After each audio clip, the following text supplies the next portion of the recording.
Hey everyone, and welcome to Screams After Midnight. I am Peter, that is Tim. We talk about horror movies on this show, and one of the things we're doing this year is we're working through some franchises because we've got new entries coming in October. One of them is unfortunately Saw.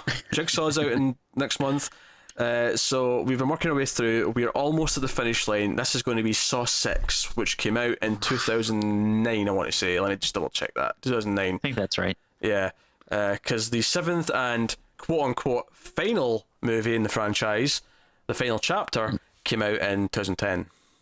Wait, the first one came out in 2004, right? Yeah, they were yearly. Yeah, they came out every year Jesus. for 7 years. God damn. I know, it's insane. So, I mean, and look, actually, one of the funny things is the last movie we did was Curse of Chucky, and we had a whole conversation about how most franchises won't keep numbers anymore. They'll drop numbers, and sometimes it's halfway through. And Saw decided to do it for its last movie. Now, admittedly, there's a new one coming out, so there'll be two that's not got a number. But they had 6 movies, 2, 3, 4, 5, and 6, all numbered, and then Saw 3D, the final chapter. Screw you. Especially, like, I feel like you can only do 3D if it's the third movie. Exactly, So, I agree. That's only time. Screw you. Screw you hard, Saw makers. Screw you hard. So I'll just give you a spoiler warning right now, because you know, if you've been watching our reviews of the Saw movies, we aren't a big fan of the franchise. At times it's downright painful. Saw 4 is the low point of the series so far.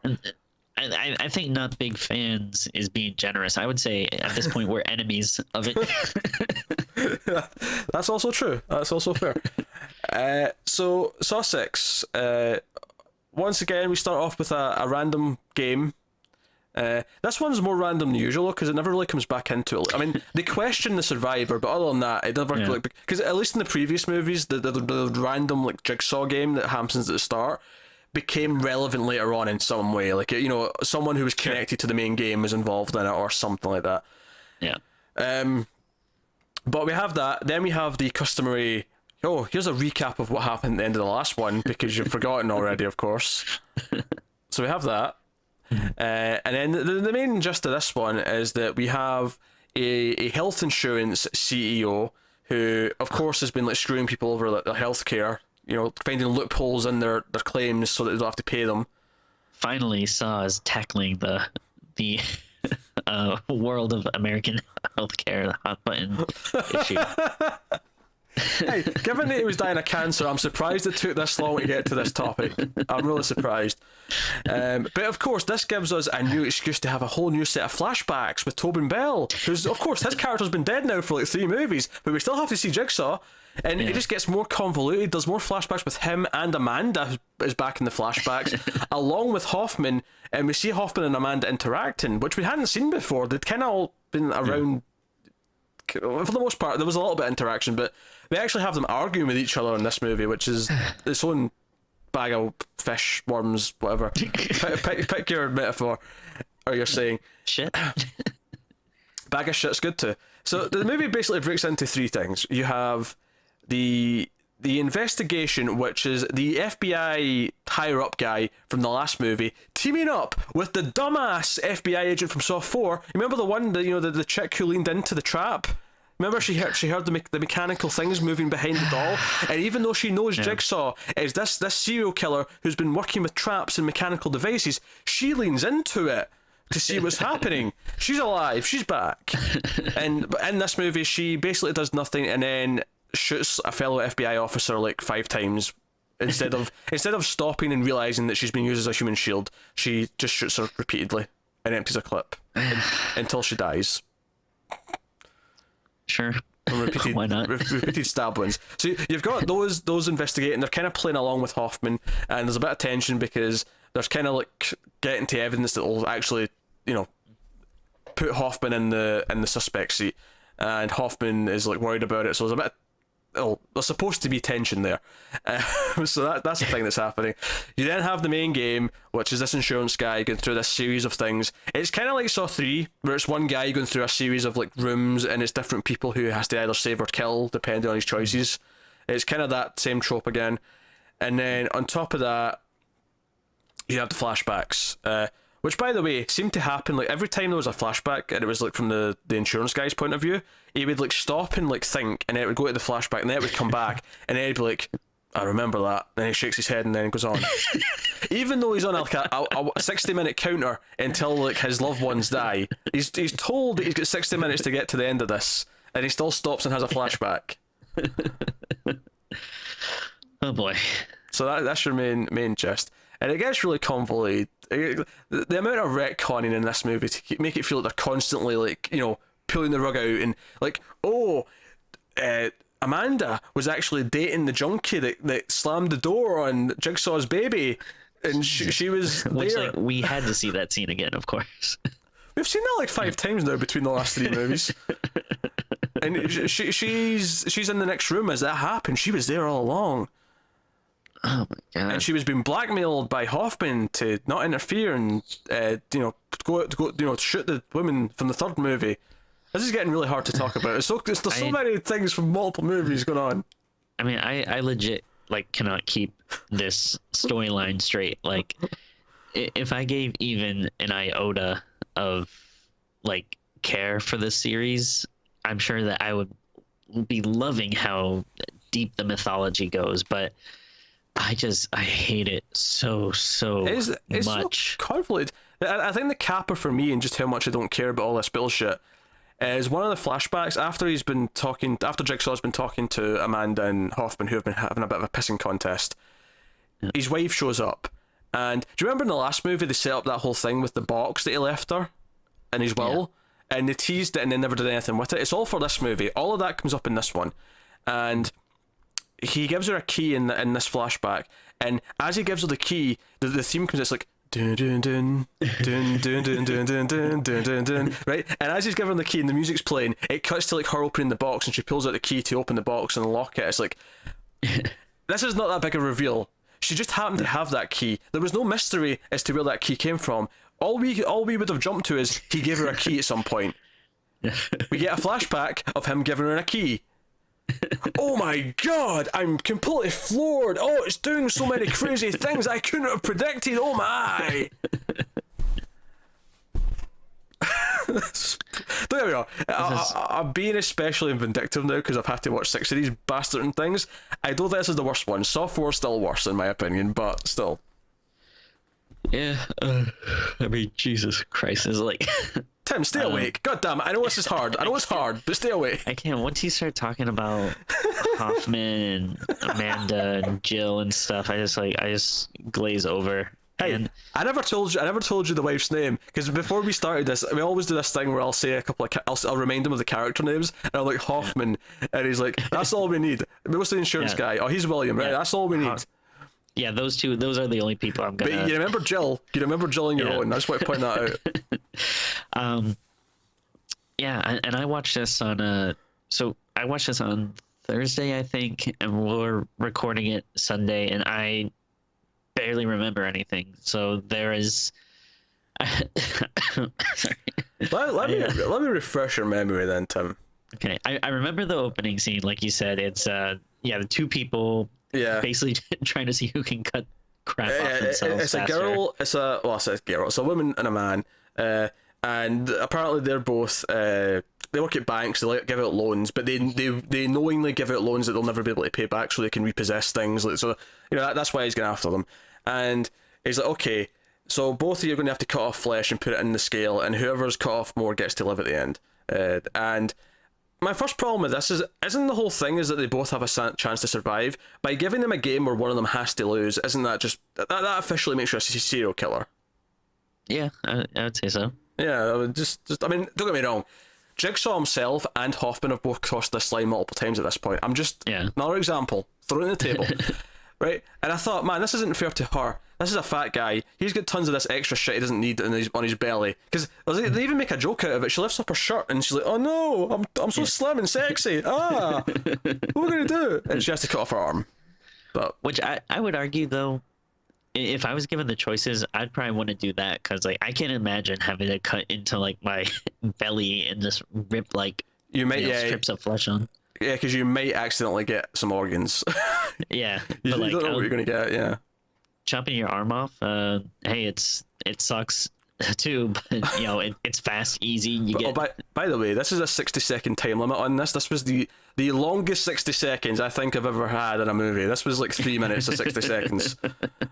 God damn it. But I do love though, and yeah, I don't want to pat myself on the back or anything, but I took a screenshot and tweeted this after. But like the next scene, it shows, or maybe like a few scenes after, they show the woman surviving and she's in the hospital and she's missing an arm, and she just yells out something along the lines of like, like someone says like, oh, like he was trying to teach you something and you're supposed to learn something, and so she like just looks at her arm, she's like, what the hell was I supposed to learn about this? And I'm like, that's basically the series for me in a nutshell. Like, why am I watching this? What am I supposed to get out of this? I hate it so much. Yeah, so we get a couple of scenes introducing this insurance guy, and he's turning people claims away. We see him in flashbacks turn away Jigsaw's claims away, and so on and so forth. And basically, we're led to believe that this woman and son, who are in a cage, that is presumably the end of this maze of like games that he has to play, is his wife and son. Because we see him have a phone call at the start where it sounds like he's cheating on his wife because he's saying, "Oh, I have to work late again. I'm sorry, love you." But the twist is that the reporter that we also learn about is actually his sister, and that's who he was talking to. So the big twist at the end is this is actually the wife and son of a guy that he like took away insurance from and basically doomed. And so they have this choice, like, do we kill this guy or not? That's kind of where the movie goes at the end. But the majority of the movie is him going through room to room. And the first one, he has a game with this guy who smokes despite having a heart condition and despite being told that he's not supposed to. And the game is that every time you take a breath, this metal device will like crush your sort of stomach area, your abdomen. And so so they both have to hold their breath. And obviously he wins because this guy is like out of shape and he's a smoker, so he can't hold his breath as long, and he gets crushed, and that's that. But like, why? I feel like you're bringing in way more innocent people to die here than like, I don't know if that's supposed to be part of the lesson, but all right, if you're trying to teach this guy about life, whatever, but at the same time, you're just like screwing over all these other people that, it might not be the best people, but I don't think they're as guilty. One of them has to lose, and if he loses, then every other game after this, do they all just get killed automatically? Are they all just dead? Is that what happens? Then the next one is he's looking through a window and he has to hold on. Like there's two people who, at least one of them was his secretary. The other one I'm not sure if it may be a random guy, but she apparently maybe has a condition, so she might. And she's not actually dying, but she could be more likely to be sick. And then the young guy is like perfectly healthy. He's like likely to live a long life. And because his argument with the insurance has always been, oh, well, they're likely to have a claim, so we don't give them insurance. That seedy evil health insurance mentality. And he has to hold on to like the platforms are like connected to these like chains that he's holding with each arm, kind of at the sides like that. And eventually he has to pick which one he's going to let go. He can only hold on to one of them. And he eventually lets him go because Jigsaw even points out he's a loner. No one will miss him. Whereas even though she's more likely to die, it's earlier or sooner. She has a family. She has kids. There's people who will miss her. Yeah. So that's game number 2. That's what it is. And then game number 3. This might. I think. Again, not a fan of the series, but I think with this game, I was like, okay, I think they've run out of ideas. Go on, why don't you explain what it is then? Go on. And I hope I have the order right, but this is the merry-go-round one, right? Mm-hmm. Yeah, it's just a bunch of people like tied up to a merry-go-round and it's just spinning, and I forget, does he pick like when it stops? No, it stops automatically. But basically, it'll stop. So there's a gun with 6 rounds in it. There's 6 people. Now, twice he can stop the gun from firing at the people when it stops. He can make the gun point up by pressing his hand down on these 2 buttons, which also drives a spike into his hand, because of course it does. So he gets to pick 2 of them to survive, but the other 4 have to die. So the scene basically becomes them all panicking, shouting out to him like why they should live. One of whom actually is the actress who plays Winona Earp. I recognised her in the scene. So she had a small role in Saw 6. But I don't know. I just thought like, merry-go-round, like this is so stupid. I don't know if they're really like, I mean, maybe they thought it was super clever, but to me, it was just seems like this is lame. I don't know. Honestly, this may be the best scene in the movie. I thought it was so stupid. No, it is kind of stupid, but I'll tell you why I think it's a little bit better than some of the other stuff. Is Okay. because it's more of a psychological thing that's happening. Because I Sure. mean, don't get me wrong, it's shot really crappy because it's the usual Saw style, but it's them all trying to convince him, and then when he does save one, it's like they know there's only one like free slot left, and then when he saves the second one and there's one guy left who knows he's going to die now, and he just starts saying, "Oh, f you, you asshole!" I like the kind of psychological kind of change that happened as it went on, and he was saving one or two people. Yeah, I mean, I guess I'll give it that. But I mean, again, we've made this complaint I think about every movie so far. But if you look at this core idea, it's not a bad idea. I think taking this insurance guy who's like a smarmy, like lizardy bad dude, and putting him in these series of traps where he's forced to confront like how much of a piece of crap he is, and have these traps kind of relate to different stuff he's done. Like, that's a great idea for a movie. I think it's entertaining, but of course mixing in all the dumb mythology and flashback stuff and then filming it like another shitty heavy metal music video or something where which I apologize, the heavy metal, I don't have anything against it, but I just imagine like the probably not even heavy metal, just like crappy rock videos where everything is spinning and dark and grimy. And The point is that's not what a movie should be. yeah, Fine for a music video, but not for a movie. Yeah, but like this could be a cool idea. Just insurance guy going through death traps, whatever. But it's so bad. Yeah, and then the game after this is it's like his the lawyer who was kind of flirting with earlier. She's like underneath the grate. It's kind of like, well, this is the point where I was like, man, where does he find these elaborate buildings that have all these rooms that he can install all this shit? Yeah. This is like a big steam room. It almost looks like the end of Terminator 2. It's so orange and bright, and there's all this steam and. Actually, what I was thinking of is there's no way he built this alone. He had to have hired like contractors or something. Like, there was people that they were probably being brought in, like, what do you want this room to do? Like, oh, I just want these blasts of steam, or these platforms above spikes or something like that can divert the steam between this pipe and that pipe depending if someone pulls this lever, which of course is what happens. Basically, he has to keep diverting the steam that's hitting her up to him, and he has to withstand the pain while she passes through. Yeah. And he tries his best, to be fair, but she still gets burned occasionally. And then she gets to the end, and she's got like a contraption on that's going to blow up if she doesn't get it off, and the key's inside him. She runs at him with a buzzsaw, and he fights her off, and then she dies. So, whatever. But like, I think the problem, like, I think at the core, the idea for this game is actually really good. But again, it's the execution. It's the understanding of how to actually build the tension out of it. Because basically, it becomes just about him enduring pain so she can pass through sections. And I'm like, what if it wasn't about that? What if it was like, what if he actually had to be smart and figure things out, or maybe he had to, I don't know, like, I feel like there's just, it all boils down to he has to endure pain, and that's it, and it's too simple. It's too, like, there's nothing, like, I love like violence in horror movies, right? But something about the way Saw does it, the way Saw just like sits and watches as someone's squirming in agony, just doesn't work the same way. It just isn't that satisfying to watch. It's just like, okay, I get it. I'm just numb to this now. Stop it. And I mean, I think there's like something that's different between like a monster or even just like a regular person, like a slasher or something, attacking someone or chasing someone or whatever. But yeah, like forcing people to do all this harm to themselves, and it's because the violence is the punchline. If you compare horror to comedy, right? And you have the build up, and then you have the violence at the end, which is the punchline. So that's why I think in the last Saw movie we said the best kill was probably the woman getting decapitated, because it was a nice quick cut of the head, and then it falls off and it's all blood squirting, and it's like, oh, that's my kind of horror movie violence. Whereas here it's like, no, instead of just building to it, it just happens, and then it just keeps happening, and the camera starts freaking out as it happens, and it's like, I'm not feeling anything from this. You're just lingering on things, and it's not. It's squirmy and not in a fun way. So it's not like Zombie 2 where the bit of wood's coming towards the eye and you're squirming because it's going to hit the eye.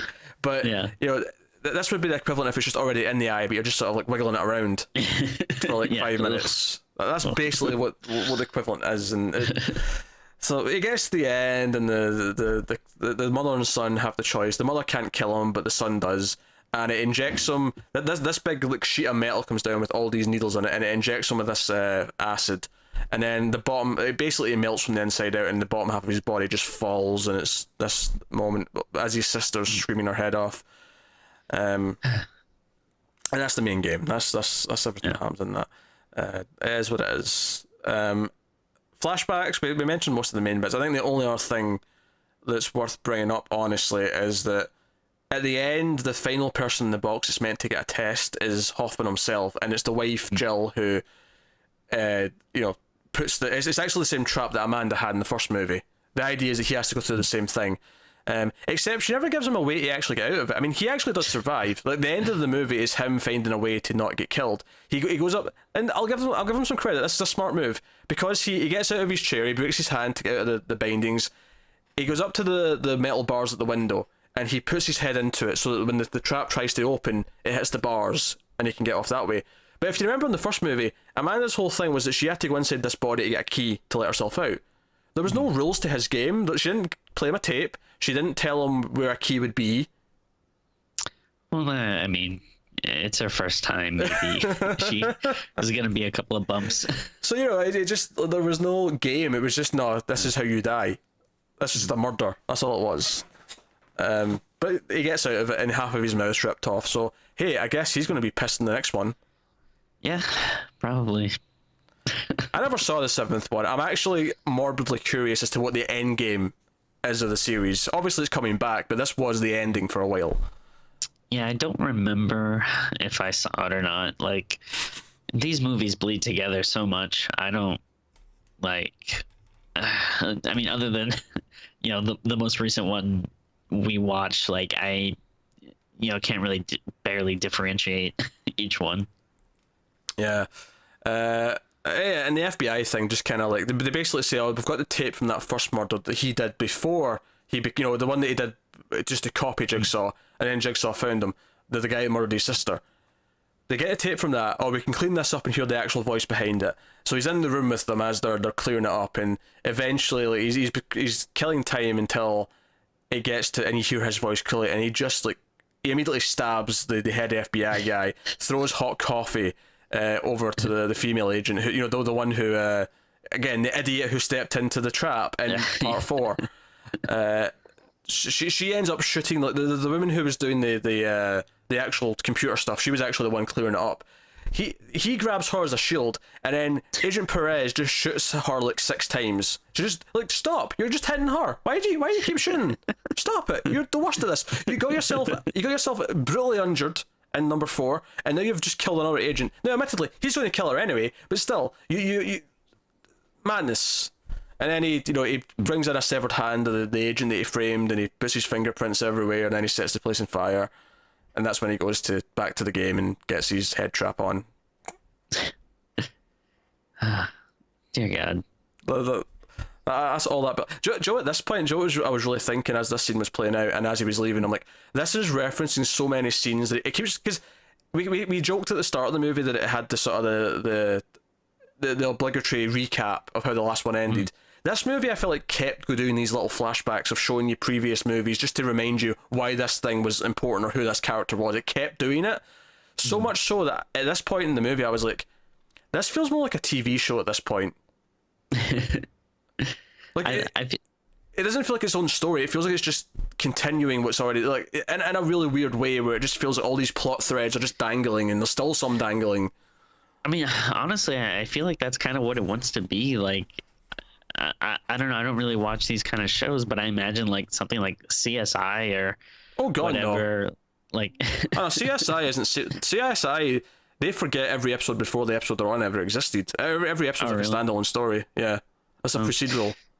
I mean, I don't know. I feel like it's definitely trying to tap into like something about those like kind of cop or FBI shows or whatever. Like, yeah, maybe not wanting to do standalone stories, but just wanting to have that kind of like police procedural mixed in with like a horror story or something, and it's just so I don't know. I guess like bloated, maybe Yeah, like I'll argue it wants to be a procedural because I feel like it's so serialized to a fault that it doesn't feel like it's trying to be that, but it definitely feels like it's got these TV elements where it's just all these plot threads dangling. So much so that, and this is the thing, because it's been a year since the last movie came out, they have to do these little flashbacks constantly to remind you, who people are, why are these things relevant. Because honestly, if you took all those out, this would be a really hard movie to follow. oh yeah, I mean, it's hard enough as it is, but that would make it really hard. yeah. I don't know. I'm interested, like the people that genuinely like the series, if this is one of the things they like about it, and if like it's easy for them to follow along with, because I have such a hard time, and we're watching them pretty closely together, like at most like a few weeks in between movies, and maybe I just hate them so much, but I barely can remember like what happened in the last one every time I watch the next one. Yeah, it's only been a week and a half since we watched Saw 5, I think. It's not been long, but I remember a guy gets crushed at the end, which they did show. In this too. so that's why you remember it. Yeah, you don't really remember it. You just got saw it again at the start of this one. No, that's. I mean, I don't know like what else. I feel like probably sound as like a broken record at this point if you've watched every review, but I mean I don't know what else to say about it, because every movie I feel like is very similar. They all have the same problems. It's the direction style. It's the crowded, overcomplicated mythology. convoluted is the word I'd use. Convoluted. Yeah, good. Yeah. Yeah, we're wrapping up to, but now this is a shorter review for us, but that's kind of okay because this is the sixth one, and like we say, the problems are the same. So beyond what the plot does new that we've talked about, it just at this point we're kind of running on fumes. But luckily, this was number 6. Number 7 is next, and that's us ready for the new one. So, jeez, here we are.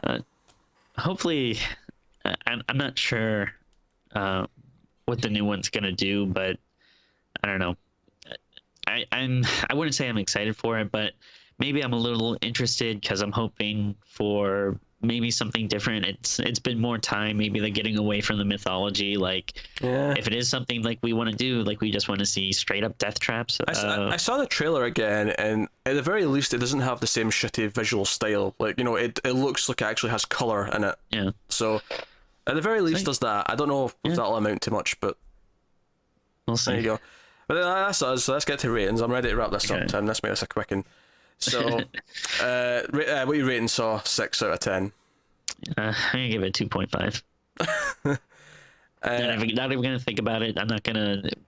At this point, Fair. why, and it might be a little unfair, but I feel like the scores maybe might get a little lower as it goes on, and it might not necessarily be that one is necessarily worse than the other, but it might be the fact that at this point, this is the 6th one I've had to watch, and I'm so angry that it's like compiled on that it's going to be a little lower.